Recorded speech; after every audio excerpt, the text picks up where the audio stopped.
Hey everyone, today I wanted to look at Tomb of the Serpent Kings by Skerples from coinsandscrolls.blogspot.com. And I wanted to look at this and show you the process of how I convert it from what it is an OSR beginner dungeon into ICRPG. Now, the Tomb of the Serpent Kings is a beginner dungeon, or at least that's how Skerples approached it.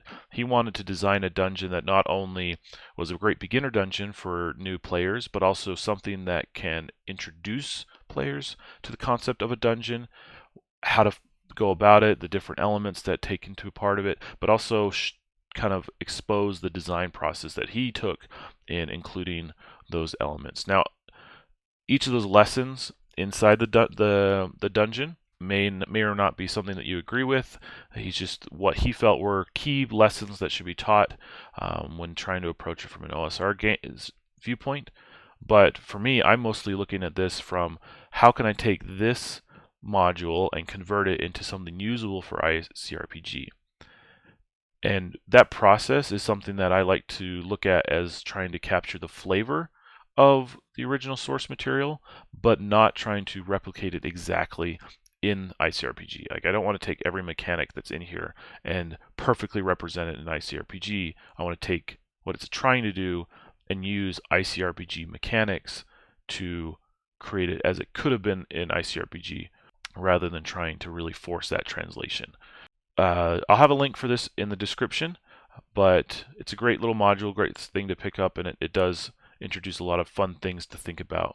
And so it's great for experienced players, new players, some things that they disagree with, kind of, and trying to introduce you to that concept of how do you handle a dungeon? I'm mostly concerned about how would I run this using ICRPG. And so I won't really be concerned too much about the individual lessons, things like that. I want to look at, okay, here's the maps, here's the rooms. If I throw my players into it, what do they experience and what do I need as a GM running ICRPG in this space? And so what I'm going to do is I am going to take the first section of this dungeon, the False Tomb. There's 3 sections. And I'm just going to look at each room and take what I can and convert it into what I might need for ICRPG. And you'll actually notice my goal is that this is a 2-page spread, and a lot of this stuff will probably just be really shorthand notes because that's kind of what I need for ICRPG. A little like getting a feel for that shorthand, those GM bullets, as you'll notice in the older, not the older, but the kind of the original adventures that were presented in like Core and things like that. It's all about trying to take these long-winded descriptions into a usable, manageable bullet. And so let's just get started. We got here the False Tomb, and this is essentially the beginning of the dungeon. However your players approached it, they've entered into the Tomb of the Serpent Kings, and they end up in an entrance hall. The long corridor with 4 open rooms, 2 on either side. The hallway ends at a large barred door of stone leading to room 6. Right there, I don't really have to do anything for that. I'm essentially good to go. I'm just introducing my players to this room. The one thing that I can do is I can establish a sense of space by kind of dropping in my banana for range. And so if I want to kind of establish, okay, on a dash, how far can they get? Like, here's all the space, or do I want to get, it would take this much for a dash. And the nice thing about just thinking about this relatively, I know that this has spaces and grids, so you can think of 1, 2, 3, 4, 5. We're not worried about specific range distances. What I'm thinking about is, in this space, how many turns would it take for a player to get from one end all the way to the other end? Because that can kind of give me the idea of pacing, things like that. If I have it as small as this is essentially what I would consider a full dash. That's going to take a player dashing like 5 whole turns to get it, which is too long. And so if I do it like this, it's going to be, okay, 1 whole dash will get you the whole way or most of the way. And so I'm thinking scale-wise, something along this line.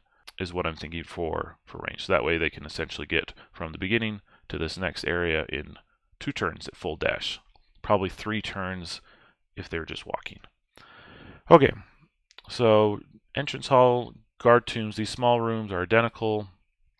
We got Snake Man coffin with a warrior inside. They're hollow, contains gold amulets, dry snake, and a cloud of poison gas. The 2 elements I mostly like. The description is fine, use it as is. The things that I can write down for this is I can take this gold amulet with 1 gold P, which is there, and I can write out that loot. We can just say that there's a handful of coins from one of my earlier videos of just making that, or what I can do is I can just say shabby loot 1x. Okay, something like that to say, okay, this is just get a handful of coins or a roll on the loot table. And then the other thing is a cloud of poisonous gas. D6 damage can only reduce a PC to HP. So what we'll do is we'll just, again, we're just taking it off the flavor of it. We can just say this is weapon, and then con save to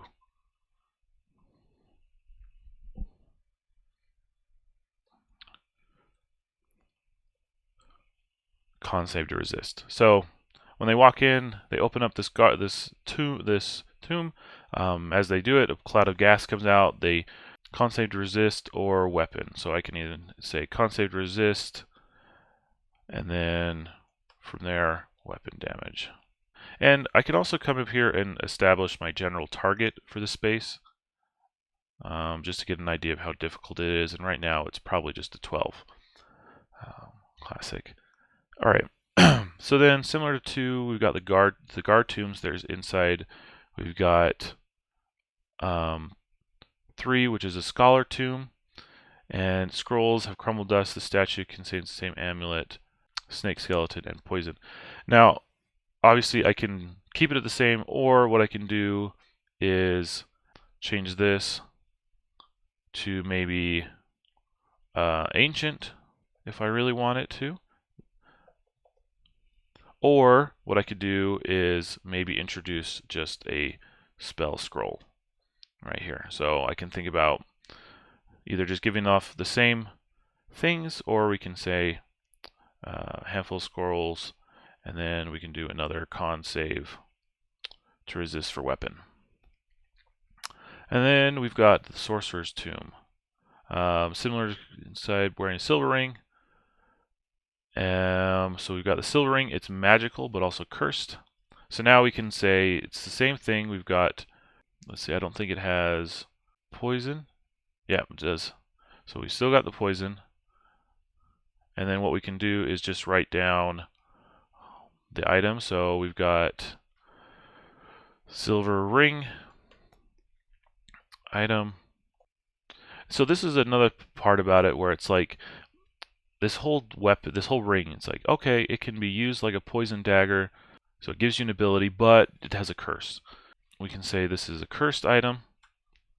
I don't like when it's like, okay, I need a whole paragraph to understand what this item does. So how can I simplify this down into something that works? And I can just say, all right. So silver ring, fingernails are deal weapon, and I can describe that as is. Must save for con each attack, or take half damage dealt. So simplifying it down to just saying your fingernails are now more dangerous. I can use the flavor text however I want, but whenever you use this, you got to roll con against the target, or the damage you deal, you take half the damage back. It's not exactly the same thing as what they had, but it's a simple, here's a little cursed item. If you want to use it, go for it. If not, there you go. All right, then we were up here to the 5th room, door and the hammer trap. So right here we've got by the 5, we've got a door Large stone door hung on 2 iron pegs. Requires at least 3 PCs to lift it. So this is where we can do, okay, we need a heart. Okay, so we know that this is a heart of challenge. When this bar is fully removed, a trap is activated. A huge stone hammer swings down from the ceiling, aiming straight for the backs of the now trapped PCs. This nearly fills the corridor, but there is a small gap on either side. Okay, we've got heart of effort, 1 heart of strength, effort to lift stone door. Okay, so together they can do that. When complete, activate trap. Okay, so they're lifting.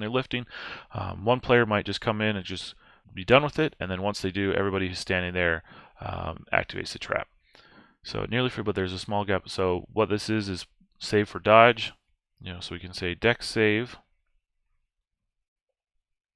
And use another PC as a spring. We're giving them +2 to dodge, but giving the shoved PC -2. This is one of those elements where I'm not a huge fan of, because it's encouraging a player to essentially screw over another player.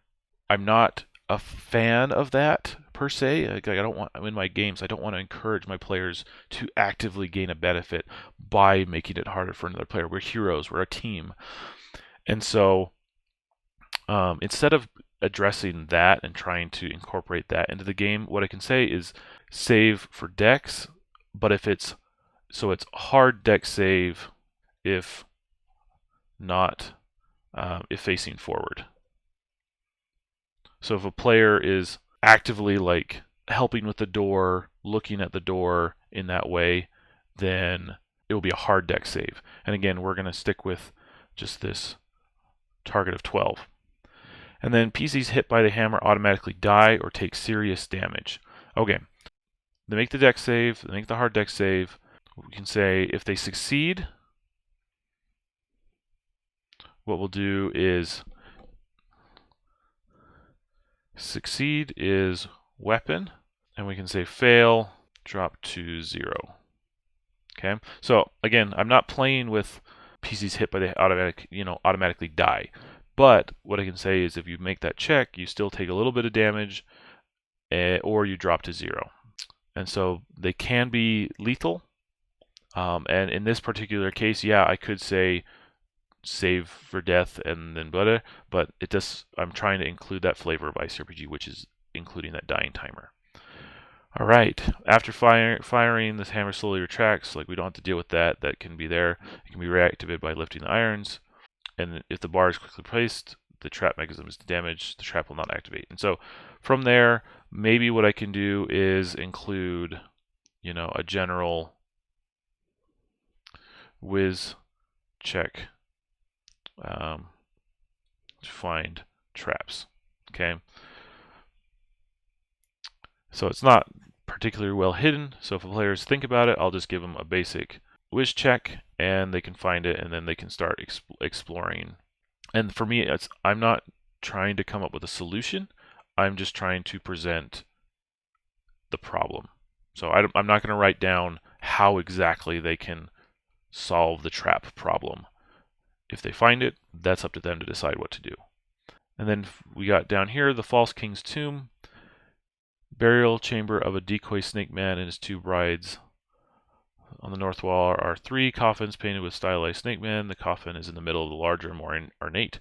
Each coffin contains a skeleton. HD2 morale, 12 attack, D6, who will immediately attack if the rest is observed.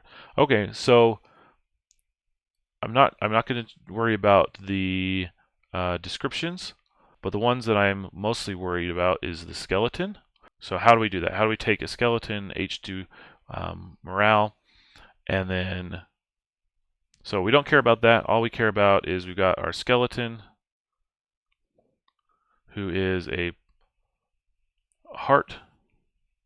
We're just going to say that it's +1 on all stats. Oh no, it's just +1 on rolls. And he just deals he just deals weapons. And that's it. I can just say, okay, there's 3 of them, or yeah, 3 of them, and they pop out, and they've got +1 to their roll. It's 1 heart, and they just attack with weapons. Done deal. All right, and then we're getting out to the 7th one. This room contains a giant statue of a hideous snake man resembling a cross between a toad, whatever, and this damp narrow lies directly. It is whatever. So there is a statue here which I can describe, and there's a secret passage. Now, here's the thing: if I'm running this adventure, like, I don't want this to be dependent on my players succeeding or not. So I know I want them to know that there is a secret passage behind here. So I'm not going to have a check per se of do you find it or do you not. What I'll say here is whiz roll